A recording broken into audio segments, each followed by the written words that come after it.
Évangile selon Jean, chapitre 13. Avant la fête de Pâques, sachant que l'heure était venue pour lui de passer de ce monde au Père, Jésus, qui avait aimé les siens qui étaient dans le monde, les aima jusqu'au bout. Pendant le repas, alors que le diable avait déjà mis au cœur de Judas, fils de Simon, de le livrer, Jésus, qui savait que le Père avait tout remis entre ses mains, qu'il était venu de Dieu et qu'il s'en allait à Dieu, se leva de table, ôta ses vêtements et prit un linge dont il s'entoura. Ensuite, il versa de l'eau dans un bassin et se mit à laver les pieds des disciples et à les essuyer avec le linge qu'il avait à la ceinture. Il vint donc à Simon-Pierre qui lui dit : « Toi, Seigneur, tu me laverais les pieds ?» Jésus lui répondit : « Ce que je fais, tu ne le sais pas maintenant, mais tu le comprendras dans la suite. » Pierre lui dit : « Non, jamais, jamais tu ne me laveras les pieds. » Jésus lui répondit : « Si je ne te lave, tu n'as point de part avec moi. » Simon-Pierre lui dit : « Seigneur, non seulement les pieds, mais encore les mains et la tête. » Jésus lui dit : « Celui qui s'est baigné n'a pas besoin de se laver, sauf les pieds, mais il est entièrement pur. Et vous êtes purs, mais non pas tous. » Il connaissait en effet celui qui le livrait. C'est pourquoi il dit : « Vous n'êtes pas tous purs. » Après leur avoir lavé les pieds et avoir repris ses vêtements, il se remit à table et leur dit : « Comprenez-vous ce que je vous ai fait ? Vous m'appelez le Maître et le Seigneur, et vous dites bien, car je le suis. Si donc je vous ai lavé les pieds, moi le Seigneur et le Maître, vous aussi vous devez vous laver les pieds les uns aux autres. Car je vous ai donné un exemple, afin que vous aussi vous fassiez comme moi je vous ai fait. En vérité, je vous le dis, le serviteur n'est pas plus grand que son Seigneur, ni l'apôtre plus grand que celui qui l'a envoyé. Si vous savez cela, vous êtes heureux, pourvu que vous le mettiez en pratique. Ce n'est pas de vous tous que je le dis. Je connais ceux que j'ai choisis. Mais il faut que l'Écriture s'accomplisse. Celui qui mange avec moi le pain a levé son talon contre moi. Dès à présent, je vous le dis, avant que la chose arrive, afin que lorsqu'elle arrivera, vous croyiez que moi je suis. En vérité, je vous le dis, qui reçoit celui que j'aurai envoyé me reçoit, et qui me reçoit celui qui m'a envoyé. » Après avoir ainsi parlé, Jésus fut troublé en son esprit et fit cette déclaration : « En vérité, je vous le dis, l'un de vous me livrera. » Les disciples se regardaient les uns les autres et se demandaient de qui il parlait. Un de ses disciples, celui que Jésus aimait, était couché à table près de Jésus. Simon-Pierre lui fit signe et lui dit : « Demande qui est celui dont il parle. » Et ce disciple se pencha sur la poitrine de Jésus et lui dit : « Seigneur, qui est-ce » Jésus lui répondit : « C'est celui pour qui je tremperai le morceau et à qui je le donnerai. » Il le trempa le morceau et le donna à Judas, fils de Simon Iscariote. Dès que Judas l'eut reçu, Satan entra en lui. Jésus lui dit : « Ce que tu fais, fais-le vite. » Mais aucun de ceux qui étaient à table ne comprit pourquoi il lui disait cela. En effet, comme Judas tenait la bourse, quelques-uns pensaient que Jésus lui disait : « Achète ce dont nous avons besoin pour la fête, ou donne quelque chose aux pauvres. » Judas prit le morceau et sortit aussitôt. Il faisait nuit. Lorsque Judas fut sorti, Jésus dit : « Maintenant le Fils de l'homme a été glorifié, et Dieu a été glorifié en lui.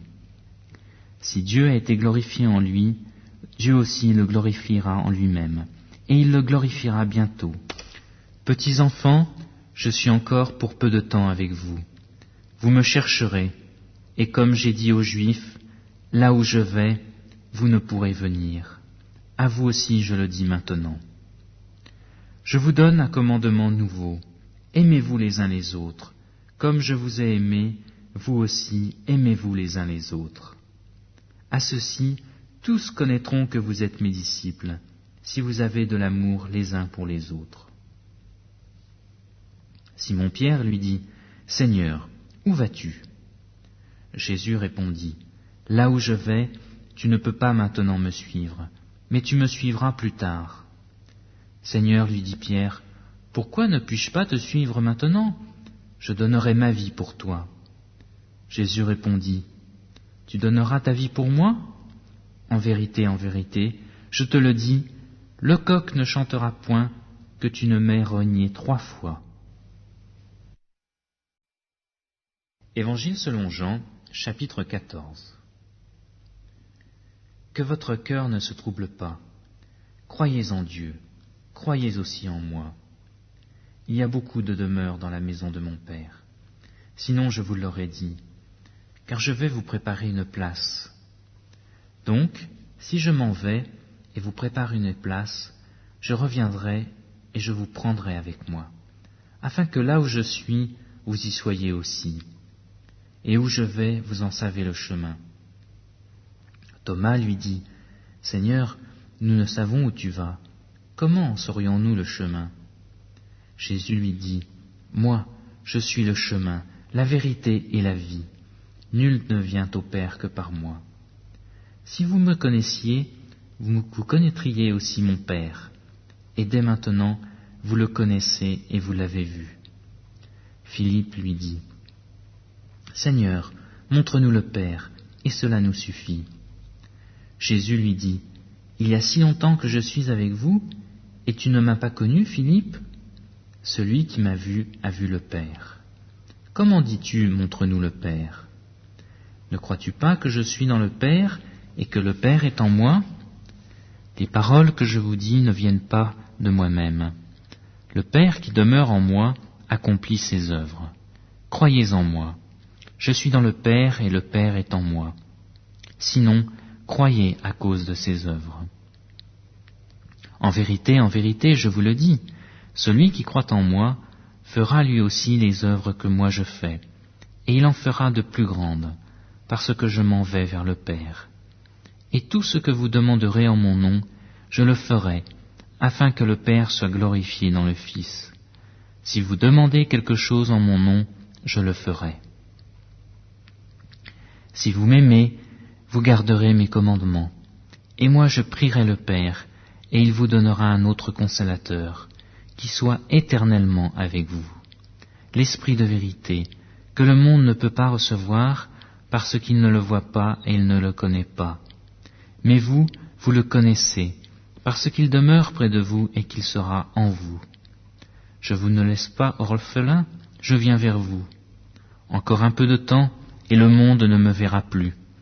Mais vous, vous me verrez parce que moi je vis, et que vous aussi vous vivrez. En ce jour-là, vous connaîtrez que moi je suis en mon Père, vous en moi et moi en vous. Celui qui a mes commandements et qui les garde, c'est celui qui m'aime. Celui qui m'aime sera aimé de mon Père.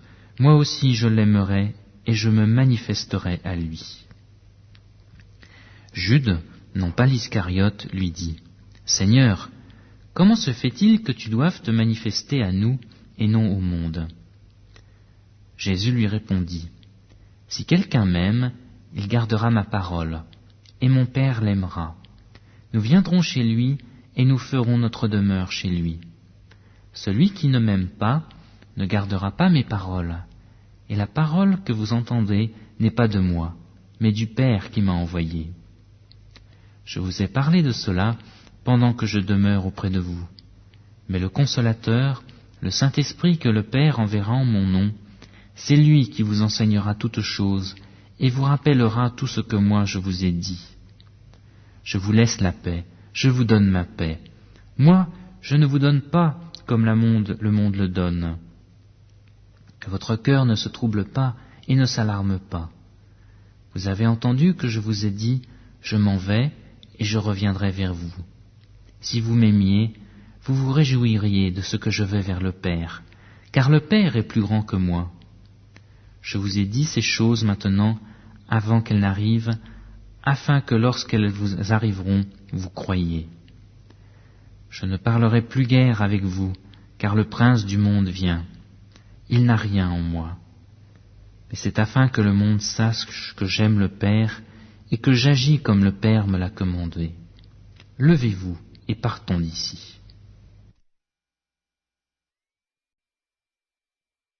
Évangile selon Jean, chapitre 15. Moi, je suis le vrai cep, et mon Père est le vigneron.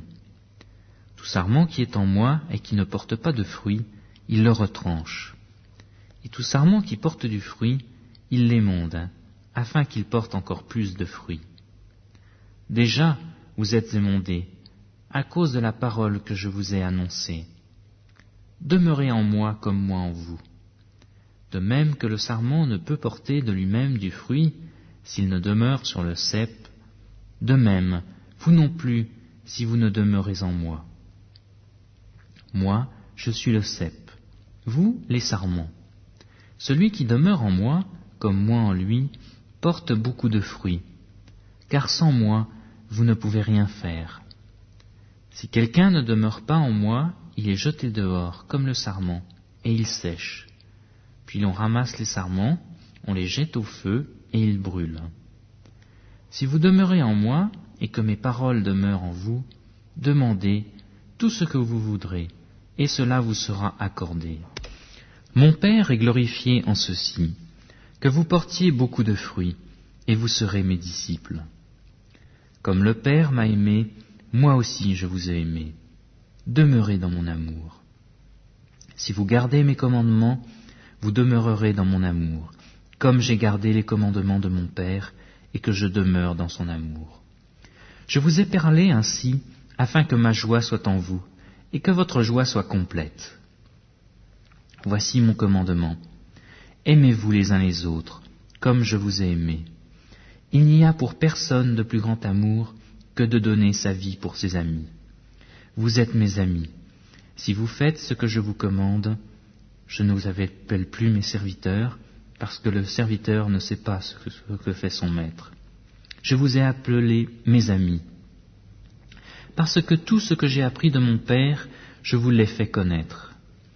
Ce n'est pas vous qui m'avez choisi, mais moi je vous ai choisi et je vous ai établi, afin que vous alliez, que vous portiez du fruit et que votre fruit demeure, pour que tout ce que vous demanderez au Père en mon nom, il vous le donne.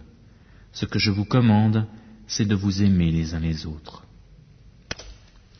Si le monde a de la haine pour vous, sachez qu'il m'a haï avant vous.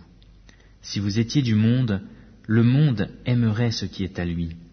Mais parce que vous n'êtes pas du monde, et que je vous ai choisi du milieu du monde, à cause de cela, le monde a de la haine pour vous. Souvenez-vous de la parole que je vous ai dite. Le serviteur n'est pas plus grand que son maître. S'ils m'ont persécuté, ils vous persécuteront aussi. S'ils ont gardé ma parole, ils garderont aussi la vôtre. Mais tout cela, ils vous le feront à cause de mon nom, parce qu'ils ne connaissent pas celui qui m'a envoyé. Si je n'étais pas venu, et si je ne leur avais point parlé, ils n'auraient pas de péché. Maintenant, ils n'ont pas d'excuse pour le péché. Celui qui a de la haine pour moi a aussi de la haine pour mon Père. Si je n'avais pas fait parmi eux les œuvres que nul autre n'a faites, ils n'auraient pas de péché. Maintenant, ils les ont vues, et ils ont haï, et moi, et mon Père.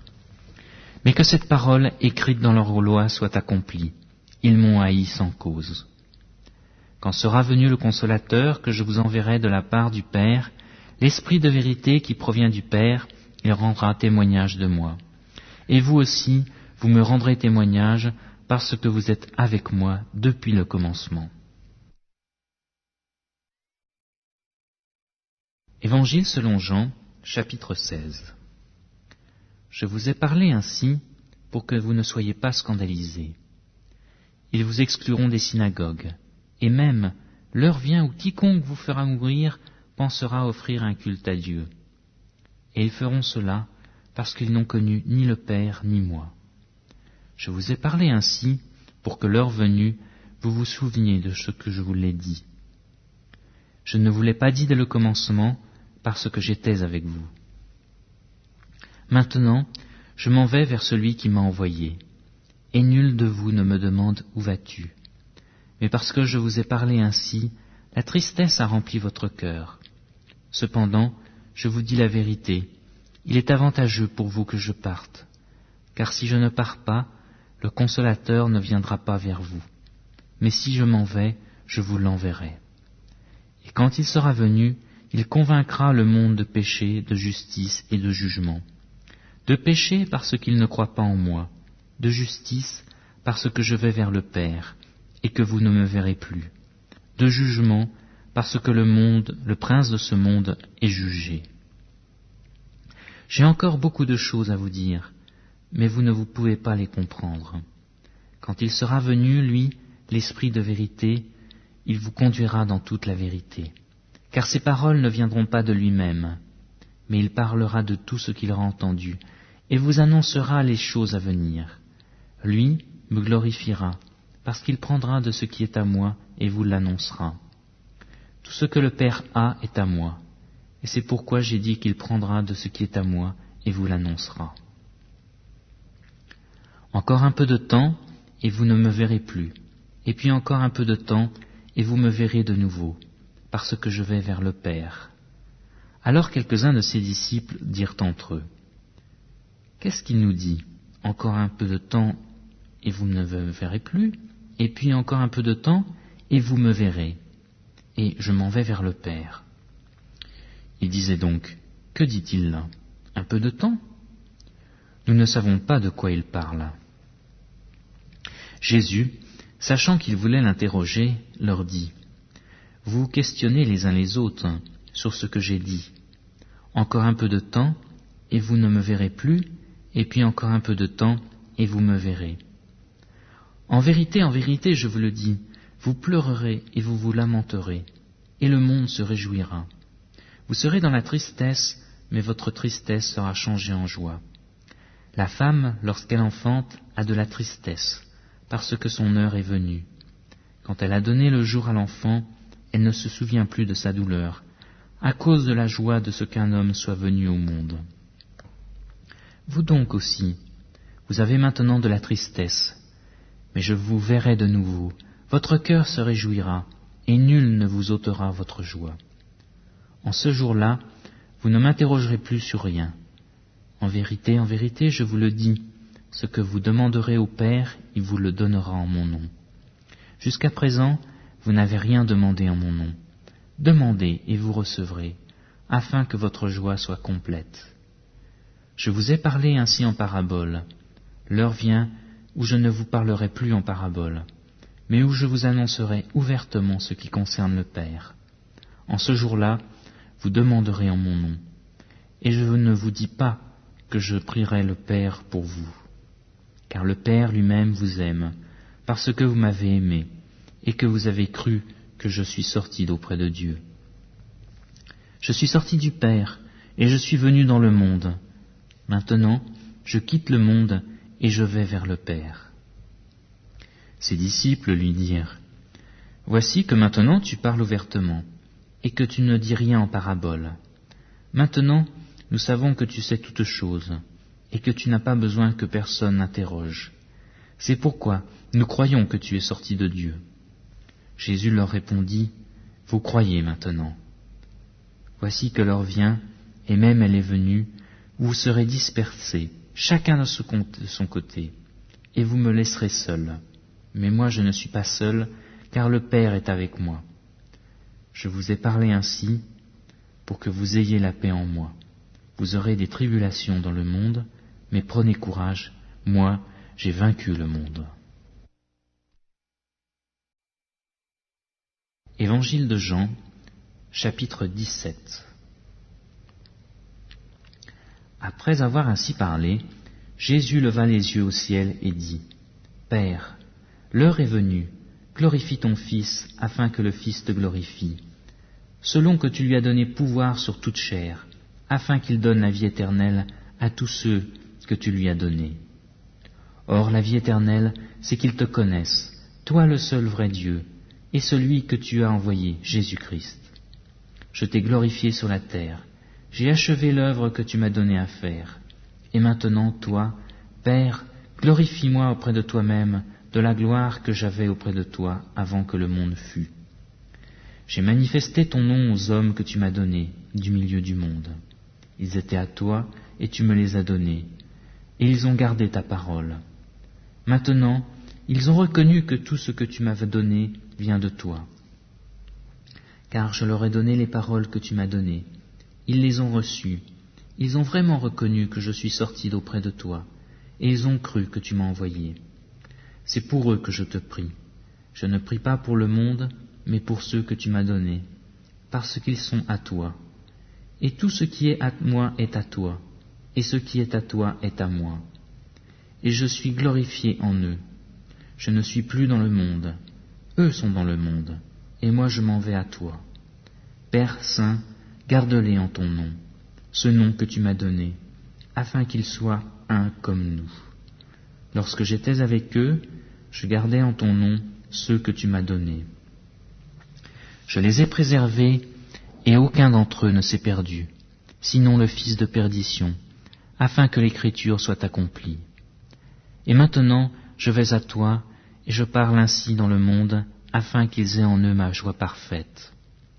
Je leur ai donné ta parole, et le monde les a haïs, parce qu'ils ne sont pas du monde, comme moi, je ne suis pas du monde. Je ne te prie pas de les ôter du monde, mais de les garder du malin. Ils ne sont pas du monde, comme moi je ne suis pas du monde. Sanctifie-les par ta vérité, ta parole est la vérité. Comme tu m'as envoyé dans le monde, moi aussi je les ai envoyés dans le monde. Et moi, je me sanctifie moi-même pour eux, afin qu'eux aussi soient sanctifiés dans la vérité. Ce n'est pas pour eux seulement que je prie, mais encore pour ceux qui croiront en moi par leur parole, afin que tous soient un. Comme toi, Père, tu es en moi, et moi en toi, qu'eux aussi soient un en nous, afin que le monde croie que tu m'as envoyé. Et moi, je leur ai donné la gloire que tu m'as donnée, afin qu'ils soient un comme nous sommes un, moi en eux et toi en moi, afin qu'ils soient parfaitement un, et que le monde connaisse que tu m'as envoyé, et que tu les as aimés comme tu m'as aimé. Père, je veux que là où je suis, ceux que tu m'as donnés soient aussi avec moi, afin qu'ils contemplent ma gloire, celle que tu m'as donnée, parce que tu m'as aimé avant la fondation du monde. Père juste, le monde ne t'a pas connu, mais moi je t'ai connu, et ceux-ci ont connu que tu m'as envoyé. Je leur ai fait connaître ton nom, et je leur ai fait connaître, afin que l'amour dont tu m'as aimé soit en eux, et que moi je sois en eux. Évangile selon Jean, chapitre 18. Après avoir dit cela, Jésus sortit avec ses disciples pour aller de l'autre côté du ravin du Cédron, où se trouvait un jardin dans lequel il entra, lui et ses disciples. Judas, qui le livrait, connaissait l'endroit parce que Jésus et ses disciples s'y étaient souvent réunis. Judas prit donc la cohorte et des gardes envoyés par les principaux sacrificateurs et par les pharisiens, et s'y rendit avec des torches, des lanternes et des armes. Jésus, sachant tout ce qui devait lui arriver, s'avança et leur dit, « Qui cherchez-vous » Ils lui répondirent, « Jésus de Nazareth. » Il leur dit, « C'est moi. » Judas, qui le livrait, se tenait avec eux. Lorsque Jésus leur eut dit, « C'est moi », ils reculèrent et tombèrent par terre. Il leur demanda de nouveau, « Qui cherchez-vous » Et ils dirent, « Jésus de Nazareth. » Jésus répondit, « Je vous ai dit que c'est moi. Si donc c'est moi que vous cherchez, laissez partir ceux-ci. » C'était afin que s'accomplisse la parole qu'il avait dite, « Je n'ai perdu aucun de ceux que tu m'as donnés. » Simon-Pierre, qui avait une épée, la tira, frappa le serviteur du souverain sacrificateur et lui trancha l'oreille droite. Le nom du serviteur était Malchus. Jésus dit à Pierre, « Remets ton épée au fourreau. Ne boirai-je pas la coupe que le Père m'a donnée ?» La cohorte, le tribun et les gardes des Juifs saisirent alors Jésus et le lièrent. Ils l'emmenèrent d'abord chez Anne, car c'était le beau-père de Caïphe, qui était souverain sacrificateur cette année-là. Et Caïphe était celui qui avait donné ce conseil aux Juifs. Il est préférable qu'un seul homme meure pour le peuple. Or Simon-Pierre, ainsi qu'un autre disciple, suivaient Jésus. Ce disciple était connu du souverain sacrificateur, et il entra avec Jésus dans la cour du souverain sacrificateur. Mais Pierre se tenait dehors près de la porte. L'autre disciple, connu du souverain sacrificateur, sortit, parla à la gardienne de la porte et fit entrer Pierre. Alors la servante, gardienne de la porte, dit à Pierre, « Toi aussi, n'es-tu pas des disciples de cet homme ?» Il dit, « Je n'en suis pas. » Les serviteurs et les gardes se tenaient là, après avoir allumé un brasier, car il faisait froid et ils se chauffaient. Pierre aussi se tenait avec eux et se chauffait. Le souverain sacrificateur interrogea Jésus sur ses disciples et sur son enseignement. Jésus lui répondit, « J'ai parlé ouvertement au monde. J'ai toujours enseigné dans la synagogue et dans le temple, où tous les Juifs s'assemblent, et je n'ai pas parlé de rien en secret. Pourquoi m'interroges-tu ? Demande à ceux qui m'ont entendu de quoi je leur ai parlé. Voici qu'ils savent, eux, ce que moi j'ai dit. » À ces mots, un des gardes qui se trouvait là donna une gifle à Jésus en disant, « Est-ce ainsi que tu réponds au souverain sacrificateur ?» Jésus lui répondit, « Si j'ai mal parlé, prouve ce qu'il y a de mal. Et si j'ai bien parlé, pourquoi me frappes-tu » Alors Anne l'envoya lier à Caïphe, le souverain sacrificateur. Simon-Pierre se tenait là et se chauffait. On lui dit, « Toi aussi, n'es-tu pas de ses disciples ?» Il le nia et dit, « Je n'en suis pas. » Un des serviteurs du souverain sacrificateur, parent de celui à qui Pierre avait tranché l'oreille, dit, « Ne t'ai-je pas vu avec lui dans le jardin ?»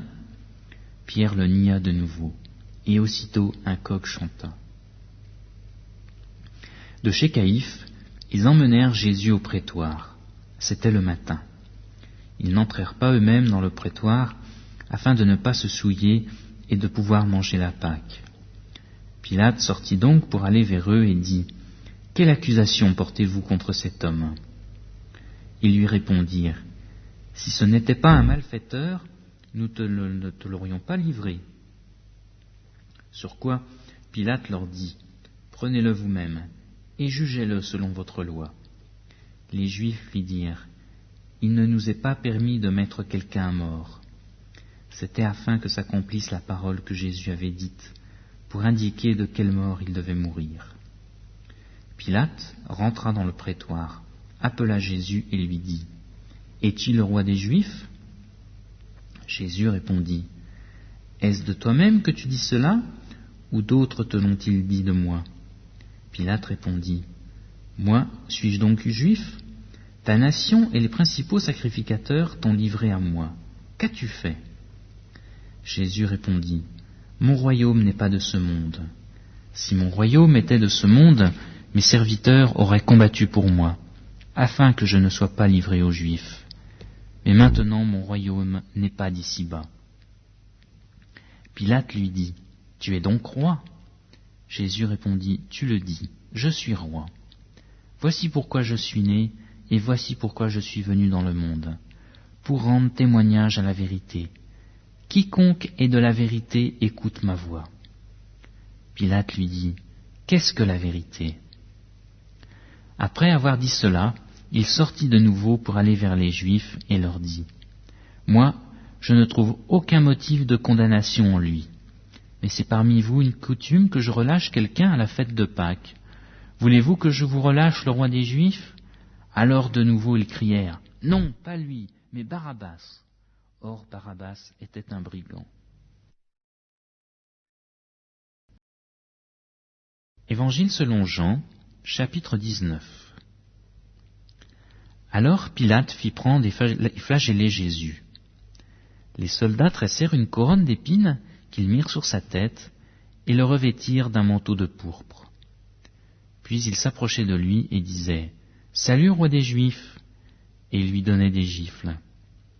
Pilate sortit de nouveau et dit aux Juifs, « Voici, je vous l'amène dehors, afin que vous sachiez que je ne trouve aucun motif de condamnation en lui. » Jésus sortit donc, portant la couronne d'épines et le manteau de pourpre. Et Pilate leur dit, « Voici l'homme. » Lorsque les principaux sacrificateurs et les gardes le virent, ils crièrent, « Crucifie-le, crucifie-le » Pilate leur dit, « Prenez-le vous-même et crucifiez-le, car moi, je ne trouve pas de motif de condamnation en lui. » Les Juifs lui répondirent, « Nous avons une loi, et selon la loi, il doit mourir, parce qu'il s'est fait fils de Dieu. » Quand Pilate entendit cette parole, sa crainte augmenta. Il rentra dans le prétoire et dit à Jésus, « D'où es-tu » Mais Jésus ne lui donna pas de réponse. Pilate lui dit alors, « À moi tu ne parles pas ? Ne sais-tu pas que j'ai le pouvoir de te relâcher et que j'ai le pouvoir de te crucifier ?» Jésus répondit, « Tu n'aurais sur moi aucun pouvoir s'il ne t'avait été donné d'en haut. C'est pourquoi celui qui me livre à toi est coupable d'un plus grand péché. » Dès ce moment, Pilate cherchait à le relâcher. Mais les Juifs crièrent, « Si tu le relâches, tu n'es pas ami de César. Quiconque se fait roi se déclare contre César. » Pilate, après avoir entendu ces paroles, amena Jésus dehors et s'assit au tribunal, au lieu dit le pavé, et en hébreu Gabata. C'était la préparation de la Pâque, et environ la 6e heure. Il dit aux Juifs, « Voici votre roi. » Mais ils s'écrièrent, « À mort, crucifie-le » Pilate leur dit, « Crucifierai-je votre roi ?»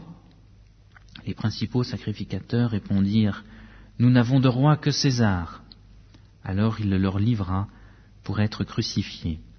Ils prirent donc Jésus et l'emmenèrent. Jésus, portant sa croix, sortit de la ville vers le lieu appelé le crâne, qui se dit en hébreu Golgotha. C'est là qu'ils le crucifièrent, et avec lui 2 autres, un de chaque côté et Jésus au milieu. Pilate fit aussi un écriteau qu'il plaça sur la croix. Il y était inscrit « Jésus de Nazareth, le roi des Juifs ». Beaucoup de Juifs lurent cet écriteau parce que l'endroit où Jésus fut crucifié était près de la ville. L'inscription était en hébreu, en latin et en grec. Les principaux sacrificateurs des Juifs dirent à Pilate, « N'écris pas le roi des Juifs, mais il a dit, je suis le roi des Juifs. » Pilate répondit, « Ce que j'ai écrit est écrit. » Les soldats, après avoir crucifié Jésus, prirent ses vêtements, et ils en firent 4 parts, 1 part pour chaque soldat. Ils prirent aussi sa tunique qui était sans couture, d'un seul tissu depuis le haut jusqu'en bas. Ils dirent entre eux, « Ne la déchirons pas, mais que le sort désigne celui à qui elle sera. » C'était afin que s'accomplisse l'Écriture. Ils se sont partagés mes vêtements, et ils ont tiré au sort ma robe. Voilà ce que firent les soldats. Près de la croix de Jésus se tenaient sa mère et la sœur de sa mère, Marie, femme de Clopas, et Marie-Madeleine. Jésus, voyant sa mère et debout auprès d'elle le disciple qu'il aimait, dit à sa mère, « Femme, voici ton fils. » Puis il dit au disciple, « Voici ta mère. » Et dès cette heure-là, le disciple la prit chez lui. Après cela, Jésus, qui savait que tout était achevé, dit afin que l'écriture soit accomplie, « J'ai soif. » Il y avait là un vase plein de vinaigre. On fixa à une tige d'hysope une éponge imbibée de vinaigre, et l'on approcha de sa bouche. Quand il eut pris le vinaigre, Jésus dit, « Tout est accompli. » Puis il baissa la tête et rendit l'esprit.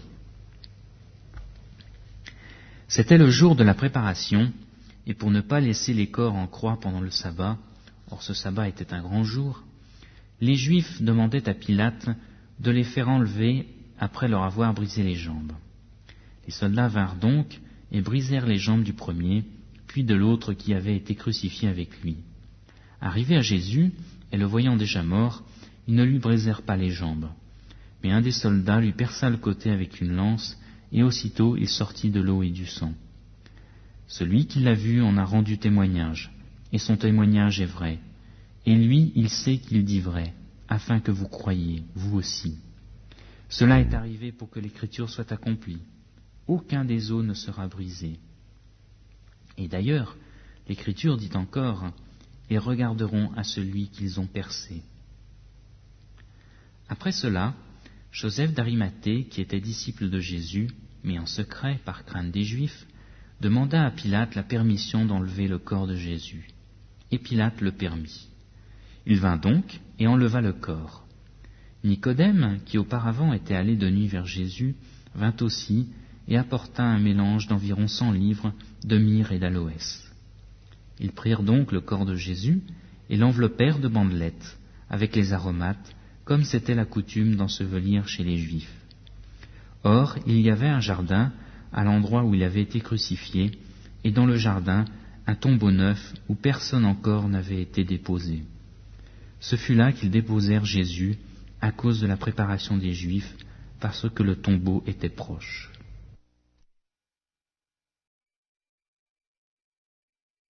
Évangile selon Jean, chapitre 20. Le premier jour de la semaine, Marie-Madeleine se rendit au tombeau dès le matin, comme il faisait encore obscur, et elle vit que la pierre était enlevée du tombeau.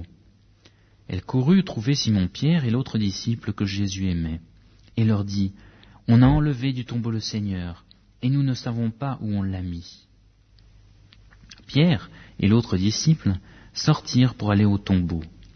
Ils couraient tous deux ensemble. Mais l'autre disciple courut plus vite que Pierre et arriva le premier au tombeau. Il se baissa, vit les bandelettes qui étaient là, et pourtant il n'entra pas. Simon-Pierre, qui le suivait, arriva. Il entra dans le tombeau, aperçut les bandelettes qui étaient là, et le linge qu'on avait mis sur la tête de Jésus, non pas avec les bandelettes, mais roulé à une place à part. Alors l'autre disciple, qui était arrivé le premier au tombeau, entra aussi. Il vit et il crut. Car il n'avait encore pas compris l'Écriture, selon laquelle Jésus devait ressusciter d'entre les morts. Et les disciples s'en retournèrent chez eux. Cependant, Marie se tenait au dehors, près du tombeau, et pleurait. Comme elle pleurait, elle se baissa pour regarder dans le tombeau, et vit 2 anges vêtus de blanc, assis à la place où avait été couché le corps de Jésus, l'un à la tête, l'autre aux pieds. Ils lui dirent, « Femme, pourquoi pleures-tu » Elle leur répondit, « Parce qu'on a enlevé mon Seigneur, et je ne sais pas où on l'a mis. » En disant cela, elle se retourna et vit Jésus debout, mais elle ne savait pas que c'était Jésus. Jésus lui dit, « Femme, pourquoi pleures-tu ? Qui cherches-tu » Pensant que c'était le jardinier, elle lui dit, « Seigneur, si c'est toi qui l'as emporté, dis-moi où tu l'as mis, et je le prendrai. » Jésus lui dit, « Marie. » Elle se retourna et lui dit en hébreu, « Rabouni », c'est-à-dire maître. Jésus lui dit, « Ne me touche pas, car je ne suis pas encore monté vers mon Père. Mais va vers mes frères, et dis-leur que je monte vers mon Père et votre Père, vers mon Dieu et votre Dieu. » Marie-Madeleine vint annoncer aux disciples qu'elle avait vu le Seigneur et qu'il lui avait dit ces choses. Le soir de ce jour, qui était le premier de la semaine, les portes du lieu où se trouvaient les disciples étaient fermées, par la crainte qu'ils avaient des Juifs. Jésus vint, et debout au milieu d'eux, il leur dit, « Que la paix soit avec vous. » Quand il eut dit cela, il leur montra ses mains et son côté. Les disciples se réjouirent en voyant le Seigneur. Jésus leur dit de nouveau, « Que la paix soit avec vous. Comme le Père m'a envoyé, moi aussi je vous envoie. » Après ces paroles, il souffla sur eux et leur dit, « Recevez l'Esprit Saint. Ceux à qui vous pardonnerez les péchés, ils leur seront pardonnés, et à ceux à qui vous les retiendrez, ils le seront retenus. » Thomas, appelé Didyme, l'un des 12, n'était pas avec eux lorsque Jésus vint. Les autres disciples lui dirent donc, « Nous avons vu le Seigneur. » Mais il leur dit, « Si je ne vois pas dans ses mains la marque des clous, et si je ne mets pas mon doigt à la place des clous, et si je ne mets pas ma main dans son côté, je ne croirai point.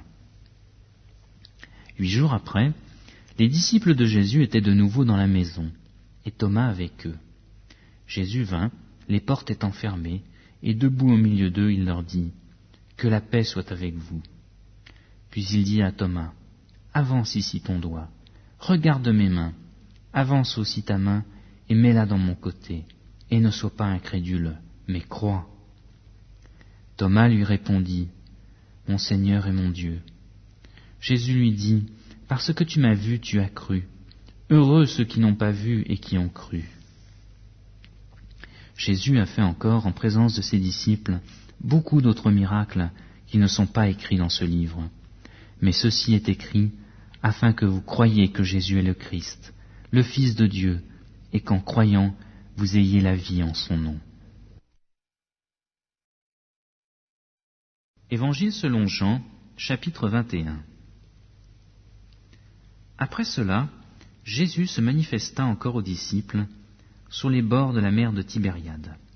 Voici comment il se manifesta. Simon-Pierre, Thomas, appelé Didyme, Nathanaël de Cana en Galilée, les fils de Zébédée, et 2 autres de ses disciples étaient ensemble.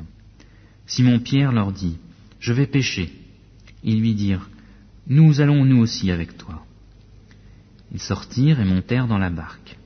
Cette nuit-là, ils ne prirent rien. Le matin venu, Jésus se trouva sur le rivage, mais les disciples ne savaient pas que c'était Jésus. Jésus leur dit, « Enfants, n'avez-vous rien à manger ?» Ils lui répondirent, « Non. » Il leur dit, « Jetez le filet du côté droit de la barque, et vous trouverez. » Ils le jetèrent donc, et ils n'étaient plus capables de le retirer, à cause de la grande quantité de poissons.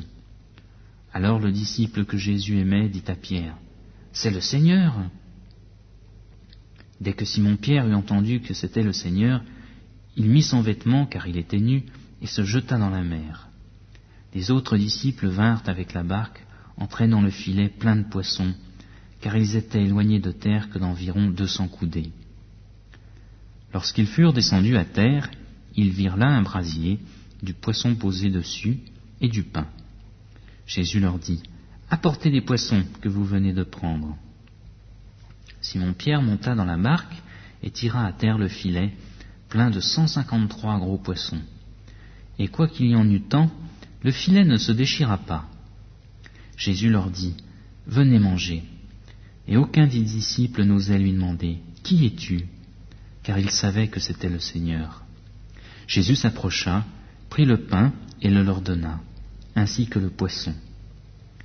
C'était déjà la 3e fois que Jésus se manifestait à ses disciples, depuis qu'il était ressuscité d'entre les morts. Après qu'ils eurent mangé, Jésus dit à Simon-Pierre, « Simon, fils de Jonas, m'aimes-tu plus que ne le font ceux-ci » Il lui répondit, « Oui, Seigneur, tu sais que je t'aime. » Jésus lui dit, « Prends soin de mes agneaux. » Il lui dit une seconde fois, « Simon, fils de Jonas, m'aimes-tu » Pierre lui répondit, « Oui, Seigneur, tu sais que je t'aime. » Jésus lui dit, « Sois le berger de mes brebis. »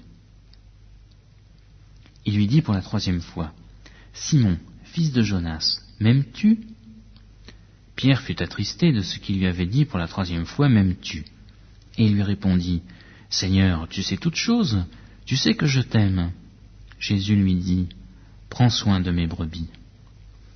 En vérité, je te le dis, quand tu étais plus jeune, tu attachais toi-même ton vêtement, et tu allais où tu voulais.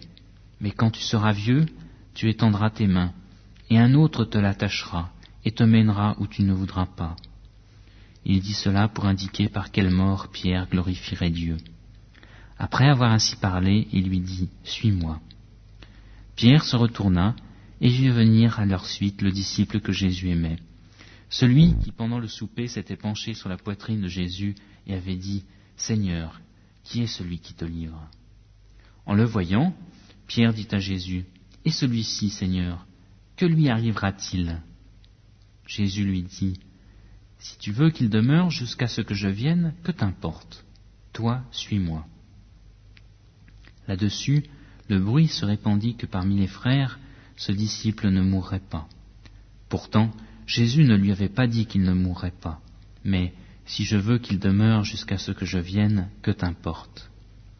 C'est ce disciple qui rend témoignage de ces choses et qui les a écrites. Et nous savons que son témoignage est vrai. Jésus a fait encore beaucoup d'autres choses.